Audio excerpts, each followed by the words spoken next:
These evil investors have caused the price to skyrocket overnight.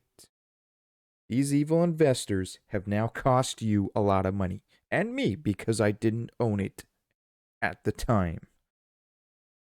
Guys, let's talk about F.E.A.R files. This is a standalone expansion for the game for F.E.A.R, which is a 3-game series, and it is exclusive to the Xbox 360. And for anyone who follows the retro game markets closely like I do, you would already know something is up.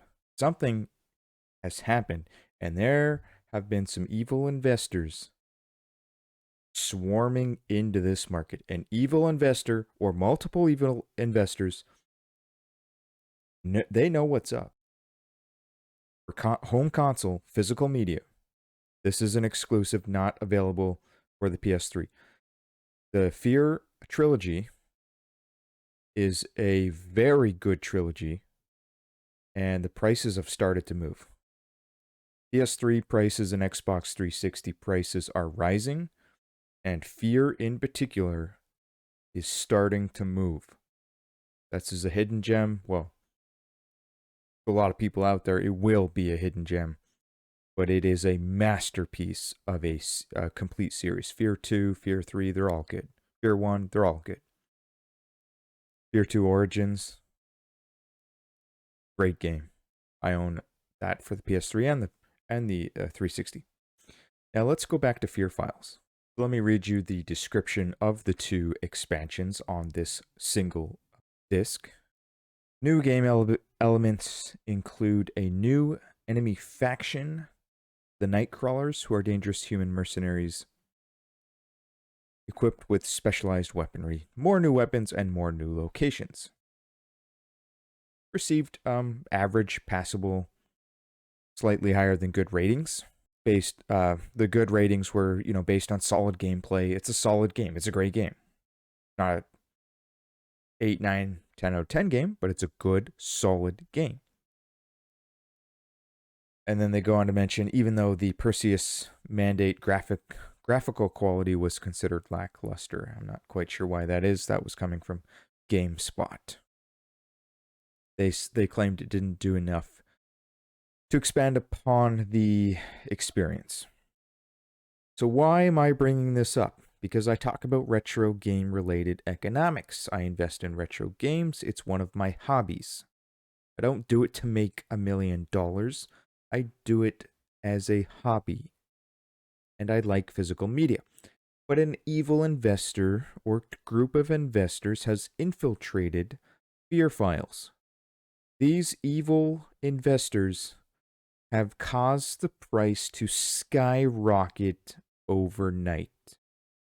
These evil investors have now cost you a lot of money, and me, because I didn't own it at the time. I had to buy it at a much higher price. Here we are. Let's talk about this. Look at this chart. This literally happened overnight. This is in US dollars. This game was trending around $15. $16 to $15. Round down $15. Solid 15. It was sitting around that $8 to $10 range, or sorry, $8 to $15 range for a very long time.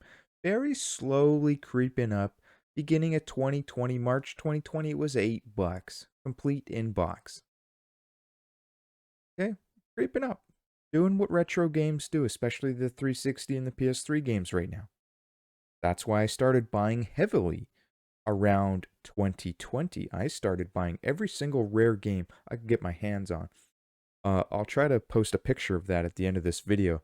Give you a little picture of my collection. I can't get very good lighting over there, though. So then we fast forward November 2021. Look at this. Overnight, somebody bought up every single copy on the market. Price skyrockets to $75. Come down a little bit since then. But if you go on eBay, a lot of times the prices that you see here on price charting, you actually have to pay a little bit more. a lot of times the pricing isn't entirely accurate when it comes to shipping and whatnot, depending on where you are, where it's being shipped, all that jazz. So there's a lot more factors that come into play. But the point being, if you can get it for $62.50, consider it a good deal, because generally you may end up paying closer to $75 right now. This type of phenomenon can only be described as some intelligent individual or group of individuals realized that this was a hidden gem, ultra rare game, didn't get a lot of sales. It's an expansion pack. It's not part of that main trilogy. Very much unknown. Ignored. And it's an exclusive. You got to give the guy credit, this evil son of a bitch. You got to give this evil son of a bitch credit. I wish I was the one that thought of that. So here I am on eBay, guys. This is Canadian dollars now. I've switched over the currency because that's what I do. And you can see about $75 Canadian will get you complete in box with manual, although not the greatest condition. Oh, maybe it's not that bad. All right.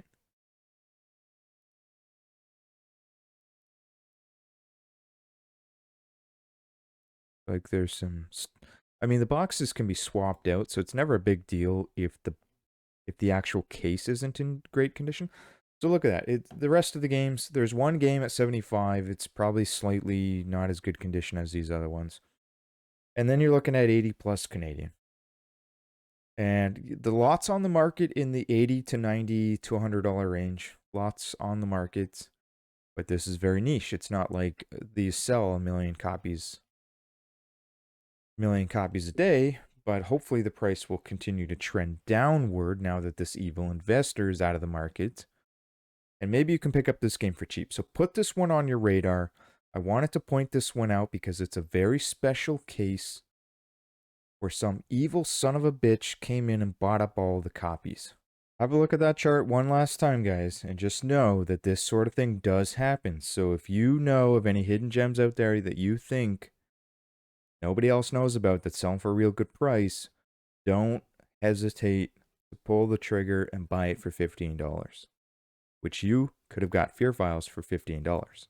Now, I am curious to know if anybody else has any other information on why this price spike could have happened. There is one other theory.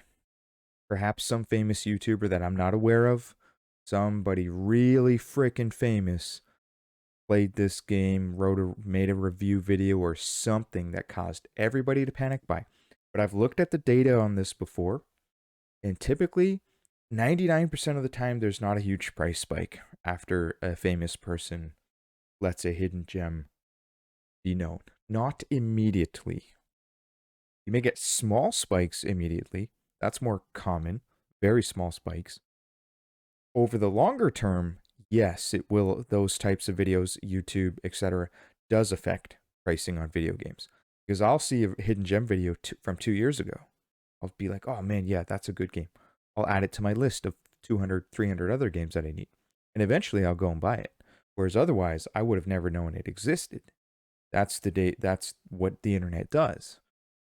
And that's why you don't typically see that. And other YouTubers have made videos on that. So this is based on real data. That they typically don't affect the price. But those YouTubers generally also focus on the short term. Whereas I say that they do affect the price in the long term.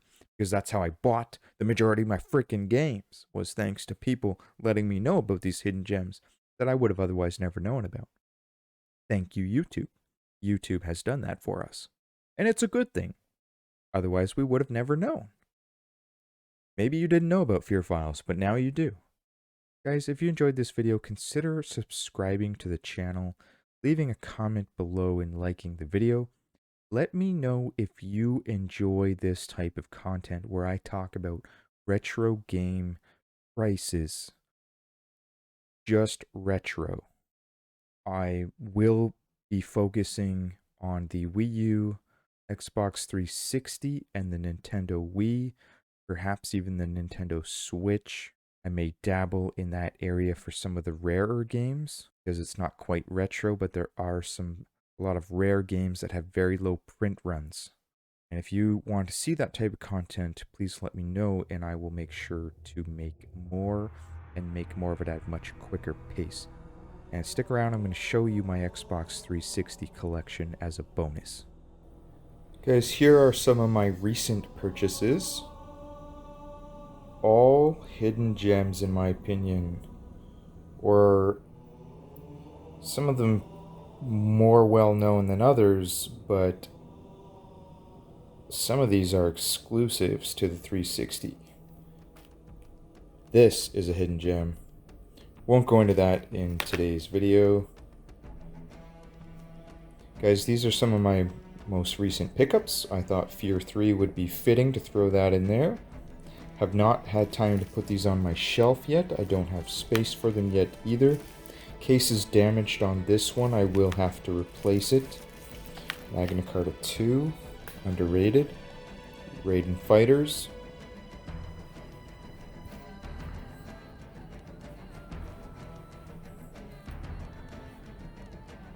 And as we zoom out here, you can see my shelf with my 360 games. 3 copies of Def Jam Icon in the top right corner. And as we pan down, you can see a vacuum cleaner and some Nintendo Wii games,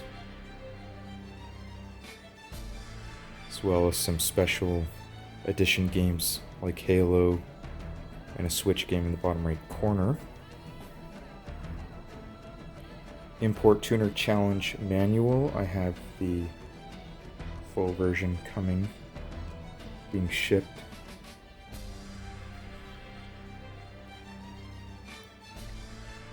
Another copy of Nier.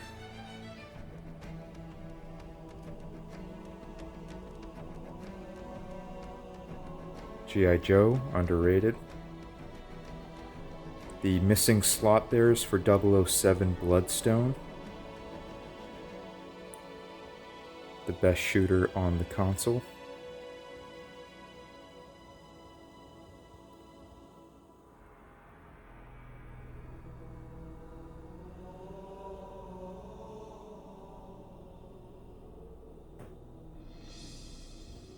Afro Samurai, that's the DVD there, but I do have the game.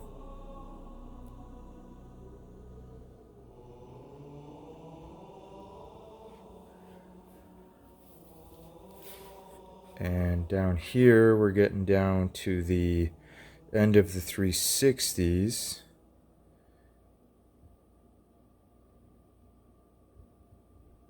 You could see a couple of standard Xbox games down here.